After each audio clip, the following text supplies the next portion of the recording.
साईं बाबा की अद्भुत लीलाओं से हर कोई अवगत है। बाबा जिन्हें साईं धाम बुलाते हैं, उन्हें दुनिया की कोई ताकत नहीं रोक पाती है। श्री साईं बाबा ने शिरडी में रहते हुए कई चमत्कार किए। बाबा पर जो लोग विश्वास करते हैं, बाबा सदैव उनका कल्याण करते हैं। बाबा की चमत्कारी उदी संजीवनी समान है। श्री साईं बाबा के प्रति श्रद्धा रखने वाले भक्त बाबा के चमत्कार को महसूस कर सकते हैं।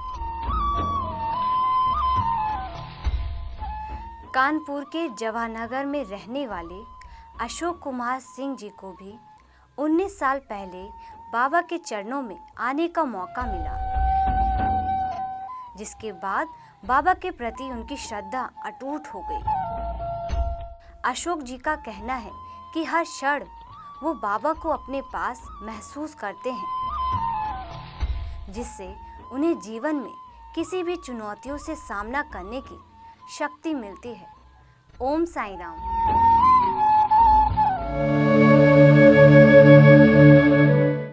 ओम साईं राम।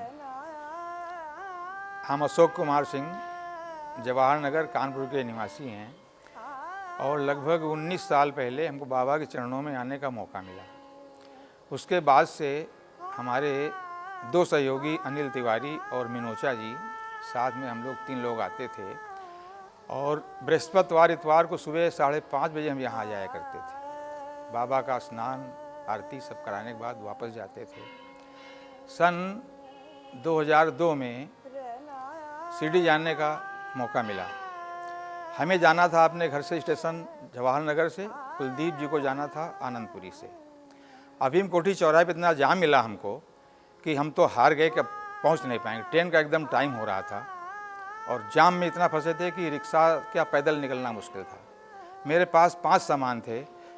मैंने रिक्शा छोड़ दिया, कैसे सामान मैंने लादा है 5 अपने, और पैदल पार करते करते उस पार जब पहुंचा तो हमने कहा अब क्या होगा। लेकिन ऐसी कृपा बाबा की हुई कि जैसे हमने उस जाम को पार किया, एक ऑटो अचानक उधर से आया स्टेशन तरफ से, तुरंत घूम के खड़ा हो गया। मैंने कहा स्टेशन चलना, उसने कहा बैठिए।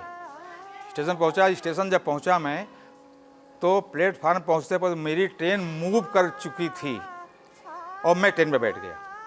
ये चमत्कार मुझे कभी भूलता ही नहीं। उसके बाद शिरडी गए, 2-3 दर्शन करके वहाँ से आए वापस, तो ये अनुभव हमेशा मुझको याद रहता है। सन 2004 में घटना बता रहा हूँ मैं आपको अपनी वाइफ की।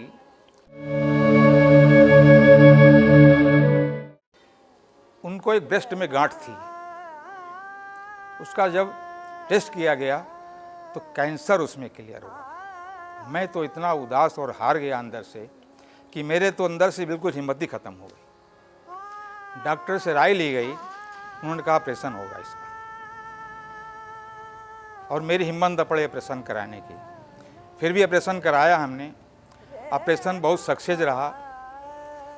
उसके बाद से जो बाबा की उदी होती है, मेरे लिए संजीवनी है बिल्कुल।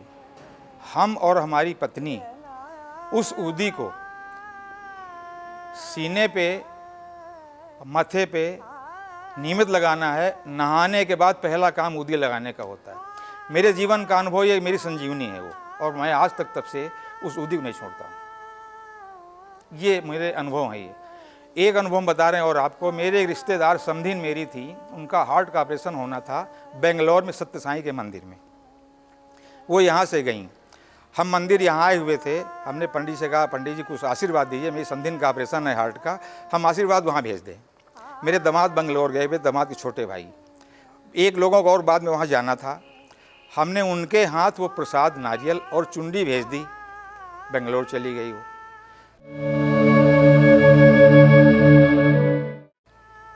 जिस कमरे में लोग ठहरे हुए थे, वहाँ से अस्पताल थोड़ा दूर था, तो ये अस्पताल वो चुनरी और नारियल ले जाना भूल गए। अस्पताल में जो ऑपरेशन का समय था वो 2 घंटे लेट हो गया।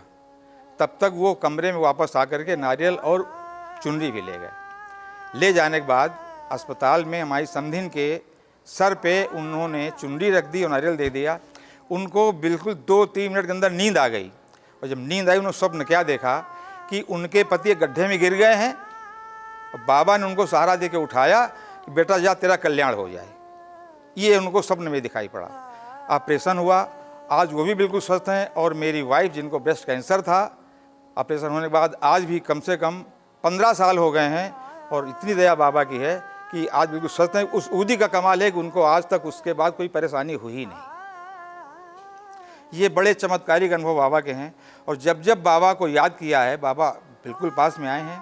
मैं अपने व्यापार का अनुभव बताता हूँ आपको। मेरी दुकान किराए की थी और उसके बाद सन 2006 में मेरे बेटे की दुकान हुई, वो भी किराए की थी। सन 2005 में मेरी दुकान का मुकदमा शुरू हुआ। मकान मालिक ने खाली कराने मुकदमा किया, मुकदमा शुरू हो गया। 5 के बाद 2006 में बेटे की दुकान हो गई। बेटा वहाँ बैठने लगा, हम अपनी पुरानी दुकान बैठते थे। समय आता रहा, जाता रहा, व्यापार चलता रहा। उसके बाद लगभग 4 साल पहले ये हुआ, वो दुकान भी छोड़नी पड़ेगी। मतलब उस दुकान का मेरा 2005 मुकदमा शुरू हुआ था, मुकदमा चलता रहा। 2006 में दूसरी दुकान हो गई। 4 साल पहले जब ये हुआ कि वो भी दुकान खाली करनी पड़ेगी, ऐसी कृपा बाबा की हुई कि खाली करने से पहले बाबा ने ऐसी दुकान दिलाई उसी मार्केट में थोड़ी दूरी पे कि आज के करीब 2.5 साल पहले बाबा ने मुझे ज़मीन जड़ खरीद दुकान खरीदवा दी। अब उस दुकान को खाली करने के पहले बाबा ने मुझे खरीद दुकान दिला दी। मैं इसका अनुभव इतना करता हूँ, बाबा की इतनी कृपा जीवन में मेरे आई है कि पग पग में उन्होंने मेरा साथ दिया है। और ये अनुभव अपने हम आपको बता रहे हैं इसलिए कि एक के सहारे दूसरी, दूसरे के सहारे तीसरी, और ऐसी व्यवस्था कर दी है कि आज मुझे अपनी दुकान में बैठने का मौका मिला है। बाबा के चरणों में आने से बहुत कृपा इनकी हुई है। और अनुभव ये होता है हमको कि जब जब हमें संकट आया है हमारे ऊपर, बाबा ने पूरी मदद मेरी की है। हम भूल ही नहीं पाते हैं कि काम कैसे होते रहे। एक की व्यवस्था छोड़ने से पहले दूसरी हो गई और दूसरी छोड़ने से पहले तीसरी हो गई और परमानेंट कर दिया बाबा ने। तो ये अनुभव ऐसे हैं कि मुझे कभी हृदय से रुलाई आती है, आंसू निकलते हैं कि बाबा इतनी कृपा सब पे बनाए रखिए आप, कोई भी दुखी ना रहे। जो दरबार में आपके आता है, नहीं आता है, उसको भी आप आनंद दीजिए, उसको भी स्वीकार दीजिए आप। एक बार का अनुभव हम बता रहे हैं आपको। हम लोग शहर से दरबार आ रहे थे, जिसमें हम थे, हमारे अनिल तिवारी जी थे, मिनोजा जी थे और मेरी पत्नी थी। 4 लोग सुबह लगभग 5 साढ़े 5 बजे वहाँ से आ रहे थे। शायद शिवरात्रि फंक्शन यहाँ होना था। रास्ते में वैन आ रही थी और अचानक से एक बाइक वाला गली से निकल के बिल्कुल गाड़ी के सामने आ गया। अब उस स्थिति में गाड़ी अपनी स्पीड से चली आ रही थी। वैन किस तरह अनिल तिवारी ने कंट्रोल की है तो बाबा ने कंट्रोल की है। गाड़ी बिल्कुल सड़क के बाहर चली गई और साइड में एक पोल था जो रेलवे किनारे की कार्य हुआ था। उसमें बचते बचते गाड़ी अचानक पता नहीं कैसे रोड पे आ गई, हम लोग समझ ही नहीं पाए और सब बाल बाल बच गए। और मेरे साथ जो मिनोजा जी थे, उनकी पत्नी घर पे थी अकेली, और वो 2 ही लोग थे, पति पत्नी उनके, और एक लड़की अस्पताल चली गई थी। वो इतना रोते रोते यहाँ है दरबार में बाबा के पास कि बाबा आज अगर कुछ होता तो मेरी पत्नी अकेले घर में क्या करती।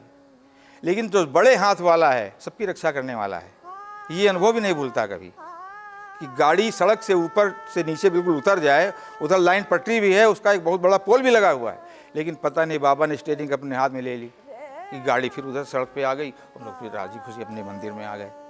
तो ये अनुभव ऐसे हैं कि जो कभी भूलते ही नहीं हैं। ये बाबा की कृपा हमेशा है।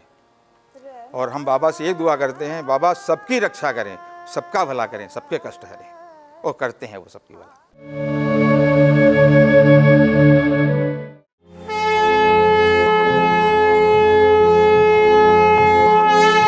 श्री सच्चिदानंद सद्गुरु साईनाथ महाराज की जय।